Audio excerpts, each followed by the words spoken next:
அதையும் சொல்லிட்டு போனால் தான் சரியாகும். எங்கள் ஊர்லேயும் இப்படி ஏழைகளாக இருந்தவங்கலாம் படித்து மேலே வந்து நடுத்தர வர்க்கத்துக்கு வந்து அதையும் தாண்டி ஓரளவு மேட்டுக்குடியாகவே ஆயாச்சு. குறைந்தபட்சம் 2 கார்களாவது இருக்கக்கூடிய வீடுகள் நிறைய ஆயிடுச்சு. நாங்கள் பண்ண ஒரு பெரிய தப்பு இருக்குது. எங்கள் அம்மா அப்பா தடம் புரளாத இடங்களில் நாங்கள் தடம் புரண்டுட்டோம். குழந்தைகளுக்கு அன்பு நினச்சிட்டு செல்லம் கொடுக்க ஆரம்பிச்சிட்டோம். நீங்களும் அதே தான் பண்ணிகிட்ருப்பீங்க. Unfortunately love is different from pampering. நமக்கு அடையாளம் தெரியலைங்கிறது மட்டும்தான் சத்தியம். அன்பு கண்டிக்கும், அன்பு கண்ணு பார்த்து தப்புன்னு சொல்லும். அன்புக்கு கசப்பு தெரியாது, காழ்ப்பு தெரியாது. அன்பு அரவணைக்கும், அன்பு குளிர்காய அனுமதிக்கும், அன்பு சுடும், அன்பு இதமாக இருக்கும். செல்லத்துக்கு இது எதுவுமே தெரியாது. செல்லம் பயப்படும், செல்லம் கோழைத்தனமானது. குழந்தைக்கு வேணுமோ வேண்டாமோ கொடுத்துக்கிட்டே இருக்கும். கேட்காததெல்லாம் கொடுக்கும், லஞ்சமாக கொடுக்கும். லஞ்சமாக கொடுக்கறதெல்லாம் அன்புன்னு ஒரு பேரும் பண்ணும். குழந்தை ஒரு தடவை சீறினா ஆடி போயிடும் இந்த செல்லம். எனக்கு தெரிந்த எத்தனையோ பெற்றோர்கள் குழந்தைங்களை கடுமையாக திட்டுறதுக்கு பயப்படுறாங்க. நம்ம ஏதாவது சொல்லி குழந்தைங்க ஏதாவது பண்ணிடுச்சுன்னா நான் மறுபடியும் கூப்பிட்டு கேட்பேன், அது என்னங்க நீங்கள் ஏதாவது சொல்கிறது, குழந்தைங்க ஏதாவது பண்ணுறது? ஏன் அந்த குழந்தையுடைய அறையில் இருக்கக்கூடிய டவர் போல்ட்டை கூட கழட்டி வச்சு அப்பா அம்மா இருக்காங்க. அது ஏதாவது பண்ணிடுச்சுன்னா என்ன பண்ணுறது? எங்கள் அப்பா அம்மாவுக்கு அந்த பயம் வந்ததே கிடையாது. என் தாத்தா பாட்டிக்கு சுத்தமாக அந்த பயமே கிடையாது. கன்னம் பழுக்கிற மாதிரி ஓங்கி ஒன்று வைப்பாங்க, ஆனால் அடுத்த நிமிஷம் அவங்களே தான் கோவிலுக்கும் கூட்டிகிட்டு போவாங்க. அந்த அடியில் திருத்தணுங்கிற எண்ணம் தான் இருந்திருக்கே தவிர தாக்கணுங்கிறதே கிடையாது. ஆனால் இப்போது பயந்து பயந்து பயந்து வாழக்கூடிய ஒரு தாய் தகப்பனாக மாறியாச்சு. குழந்தைங்களை கண்டிக்கக்கூடாது, குழந்தைங்களை எதுவும் சொல்லக்கூடாது. Please try to understand. கோழி மிதித்து குஞ்சு முடமாகாது.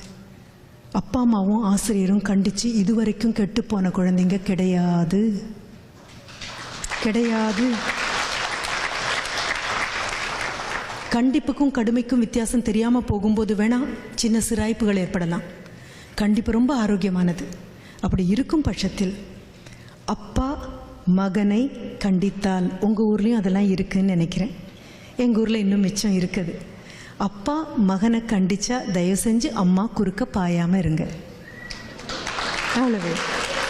என்ன என் மகனை எதுக்கு திட்டுறீங்கன்னு கேட்காதீங்க. ஒரு 35 வயதான ஆண் 13 வயதான ஒரு ஆணை திருத்தும்போது ஒரே ஒரு எண்ணம் தான் மனசில் இருக்குது. அந்த வழியில் பூரா குழி இருக்குது, பள்ளம் இருக்குது, மேடு இருக்குது, தடுக்கும், ஜாகிரதை. அதுதான். அப்படி ஓடி வந்து அம்மா அப்பா என்னை திட்டுறாரு அப்படின்னா, நானே திட்டணும்னு நினச்சேன், உங்கள் அப்பாவா திட்டுறாரு வாங்கிக்கோ அப்படின்னு சொல்லுங்கள்.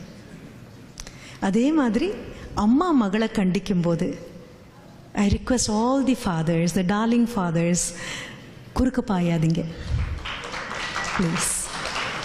நான் சொல்கிறது ரொம்ப ஆன்டிக்வேட்டடாக புராதனமான வழக்கிலிருந்து ஒழிந்து போன ஒரு விஷயமா தோணினா கூட உண்மை அதுதான். அம்மா திட்டும்போது அப்பா குறுக்க வராதிங்க. என் பொண்ணை எப்பப்பா திட்டிகிட்டே இருக்காதேம்மா அப்படின்னு சொல்லாதீங்க. அம்மா இந்த உடை சரியில்லைன்னு சொல்லும் பொழுதோ, இந்த நடத்தை சரியில்லைன்னு சொல்லும் பொழுதோ, இந்த கோபம் சரியில்லைன்னு அம்மா சொல்லும் பொழுதோ, வாழ்க்கையில் இருந்து வெளியில் வந்த ஒரு பெண்மணி, அவளுக்கு தெரியும் எங்கே பள்ளம் உண்டு, எங்கே மேடு உண்டு, எங்கே சிராய்க்கும், எங்கே விழும் அப்படின்னு. அம்மா கண்டித்து வளர்த்த பெண் கண்டிப்பாக மோசம் போனதில்லை, அப்பா கண்டித்து வளர்த்த ஆண் கண்டிப்பாக மோசம் போனதில்லை. கணவன் மனைவிக்கு இடையில இருக்கக்கூடிய பிரச்சனையை அப்பா அம்மாவுக்கு நடுவில் தயவு செஞ்சு கொண்டு வந்துடாதீங்க.